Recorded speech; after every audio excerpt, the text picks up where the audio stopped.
The kick drum was pretty interesting. I ended up layering the kick with a sample, but it didn't work right away. They were conflicting phase-wise, and I had to do some work to make them gel together. So let me start off. I'll show you the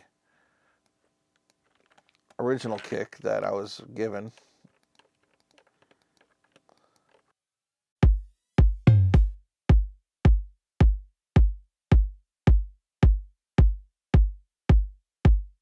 So it's a 4 on the floor kick type song. It's a very hard kick. It doesn't have a lot of low frequency information, kind of more like almost like a dance kick. And that sounds cool. I wanted a little more weight to it though. So what I did was I went through all my samples and I found this sound, which has a lot more sub, a lot more body to it. Here's the original again. So obviously I can't just use that sound, or we don't have any of that nice top end that the original has. But together, they cancel out, and we end up getting no middle, no lower mids, no upper bass. We end up getting just the click and super low subs. So you can hear how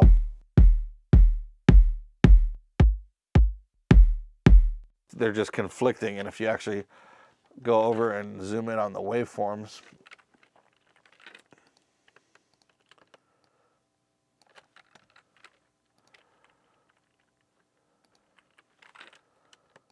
you can see how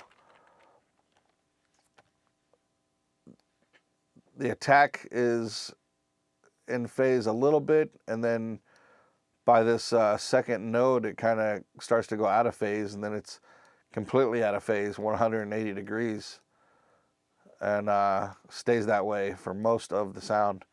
And then it kind of starts to get back in a little bit in the tail. But yeah, they're not together, and we can't just flip the polarity 180 because they still won't be together.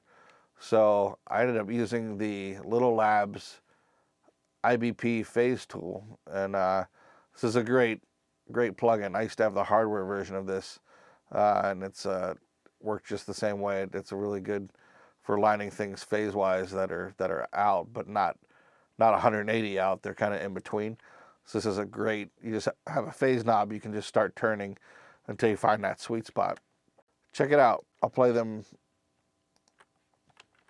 how their phase was originally, their phase relationship, and then I'll bypass this and you can hear how the frequencies change.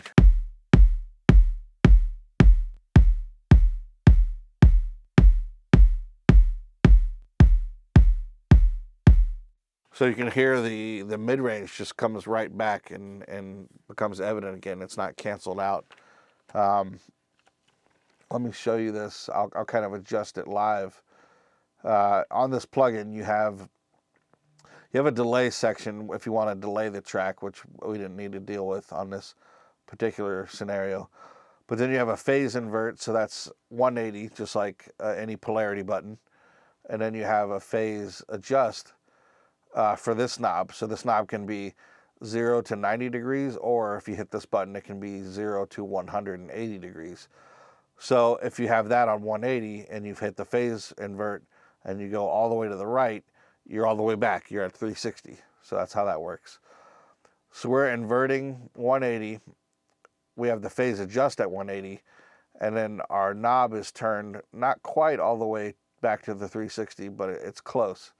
I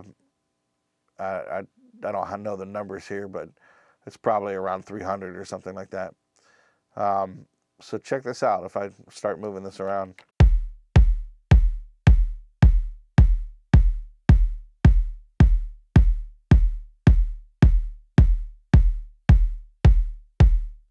So you can hear the relationship of the mids and the high end and the subs really alter as you move that. And there's no real wrong place to put it. It's really just what do you like sonically. You know, like this is almost a little more of a hype sound over here. we hit the subs a little more in phase than before, but we have a little more attack up here.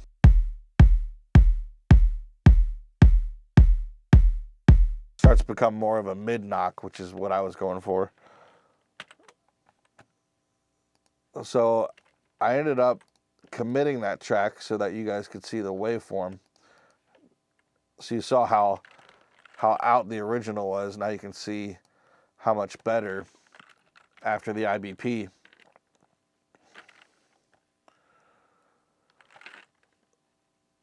So now we're in phase a lot more often. And then it does start to drift just because my sampled kick that I'm layering in is a longer sustain. So the tail is going to be different physically. So there's only so much you can do about that. But we end up being in phase a lot more often now that I've messed with the IBP. We're out for a couple nodes and then we're back in phase again. So yeah, it's kind of a cool trick. Definitely recommend that plugin. That's for you guys that don't know, that's on the UAD platform.